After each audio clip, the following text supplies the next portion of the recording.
Welcome to the Deep Dive. Today we're tackling a really important topic, Definitely. something affecting so many people, but maybe not always getting the spotlight it deserves. hmm We're talking about key health risks for women, things that might be, hiding in plain sight. hmm And we're basing this on a pretty interesting YouTube video by Bubnovski. The title basically asks, Top 5 Deadly Mistakes in Women, How to Avoid Health Dangers. Right, and our goal today, as always, is to cut through the noise for you. Extract the vital info, make it easy to grasp, and hopefully genuinely useful. We know you want the knowledge without feeling overwhelmed. Exactly. So the video starts with this idea of a deadly quartet of health issues generally. But then it narrows it down. Yeah, to a quintet, right? Mm. A specific set of 5 interconnected syndromes for women. Things that, different specialists might look at separately, but the source says they're actually deeply linked. And it identifies 5 specific deadly mistakes. And these aren't like your typical everyday health warnings, which is why we thought, okay, let's explore this. Yeah, definitely worth digging into. So just give you a quick list. These 5 mistakes are: first, overlooking health during a first pregnancy. They call it MPSE euberiminic, focusing on vascular health. Mm-hmm. Second, skipping exercises like push-ups, which they link to breast health. Third, neglecting leg muscle health, connecting it to atherosclerosis. Surprising links there. Totally. Fourth, having weak abdominal muscles. And fifth, not paying enough attention to pelvic floor muscle health. So our mission today is to really unpack these, see how the source connects them, and look at the suggested preventative steps. Okay. All right, let's start with that first one, this deadly quintet idea and the risks during pregnancy. So the interesting thing is this cluster of issues, vascular problems, gynecological things, hormonal imbalances, they're often treated separately, by neurologists, gynecologists, endocrinologists. Right, different doctors for different symptoms. Exactly. And the source argues that this sort of fragmented approach might miss the underlying connections. It might not be the most effective way. And that first big risk highlighted is this MPSE euberiminic. So first-time pregnant women, maybe their vascular health, blood pressure hasn't really been checked closely before. Precisely. And that's where the danger comes in. If high blood pressure is only found during pregnancy, well, then treatment options can get tricky because of the potential risks, to both mother and baby. And what's more, the source directly links this high blood pressure to a higher risk of blood clots. Wow. And even myocardial infarction. That's serious. Yeah. It really underlines the need to be proactive, even before thinking about starting a family.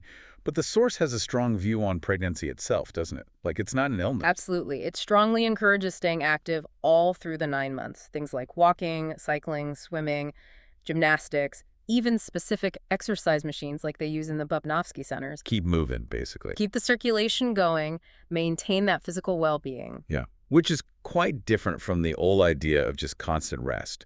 And it really questions that practice of routinely hospitalizing pregnant women for preservation, right? That ukladivat nasokraneni. Yes. The source sees that routine hospitalization as potentially counterproductive. All that time without using your skeletal muscles. It can actually worsen blood flow and metabolism. So it could potentially make things worse. That's the argument. It might aggravate the very problems they're trying to prevent. Okay, so the big takeaway from the source on this first point is be proactive about health before and during pregnancy, especially the first time. And maybe seek advice from specialists who support an active approach. Right. Consultation is key. Okay, now let's shift to the second deadly mistake.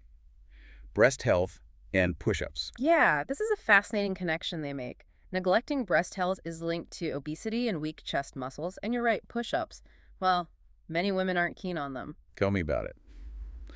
The standard push-up feels pretty daunting.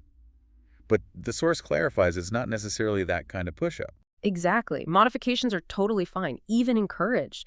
Doing them on your knees or pushing against a wall or a sturdy bench, it's the movement that counts. Ah, okay. That movement improves blood flow in the chest muscles and, crucially, lymph flow, lymphatic drainage. Lymph flow, right. We hear about the lymphatic system being important. And breast tissue is mostly fatty tissue, so strong chest muscles underneath help support its health. That's the idea. It's not just about muscle strength, but actively helping that lymphatic drainage, which is vital for breast tissue. And often overlooked. Very much so. And they also mention proper breathing, exhaling during the effort part of the push-up. Seems small, but it boosts effectiveness. So, according to the source, not doing these kinds of exercises could be linked to things like mastopathy, especially during pregnancy. and potentially even raise the risk of breast cancer. That's a significant claim. It is. And they share anecdotal evidence, stories from their centers apparently, of women with mastopathy who started doing push-ups and saw it resolve, avoiding cancer. It's presented as their observed correlation. Interesting. And it's not about doing hundreds, right? Yeah. Even just a few reps consistently. Yes. The message is that even 5 or 10 push-ups done regularly can bring benefits, much more achievable for most people. That makes sense.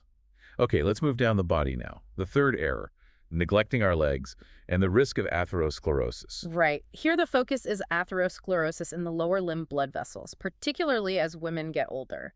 They describe a common progression. Starting with varicose veins, maybe, which people often treat with sclerotherapy or vein removal. Exactly. But the source warns that these might not just be cosmetic issues, they can potentially lead to more serious things later on. Like what? Well, the concern is progression to thrombosis, blood clots forming in the veins. And if those clots break off and travel, becoming emboli. The source uses some pretty direct language, mentioning outcomes like confatu, suggesting serious negative consequences, disability, or worse. Right. Definitely something to avoid. Yeah. So how do healthy leg muscles fit into preventing this, according to the source? It emphasizes that strong leg muscles, feet, calves, thighs, are vital for circulation throughout the body. It's not just about preventing leg problems. Yeah, it's systemic. Yes. They present healthy leg muscles as key for preventing things that seem unrelated, like myocardial infarctions, headaches, strokes, even panic attacks. It's all tied together by the circulatory system. That's a really powerful connection. Highlights why lower body movement is so important, especially if we sit a lot. Okay, building on that interconnectedness, let's talk about abs. The fourth deadly mistake. Weak abdominal muscles. Yeah, the source argues this is very common in women. And they also say, not all ab exercises are created equal or even helpful. Right, we see so many ads for ab gadgets and workouts. Yeah. What specific functions do they highlight as being so important? Several key things. First, the abs act like a natural massage for the intestines. Helps prevent constipation. Good. And chronic constipation, they note, can contribute to internal organ prolapse. Second, these muscles massage the liver, kidneys, gallbladders, potentially helping prevent gallstones. Wow, I never thought of abs doing that. And maybe most importantly for stability, they're the front wall supporting the lumbar spine, your lower back. Core strength, essentially. Yeah. And they mentioned this is particularly relevant during pregnancy or menopause. Absolutely. Those times involve big physical and hormonal shifts, putting extra strain on this area.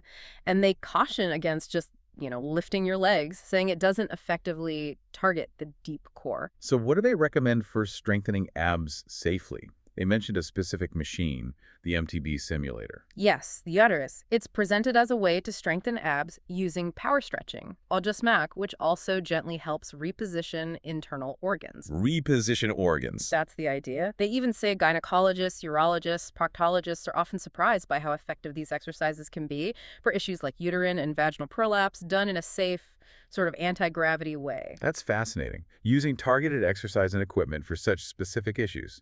A different view of core strength. Okay, finally, the fifth mistake. Pelvic floor muscles. Another often overlooked area, but with really significant health implications.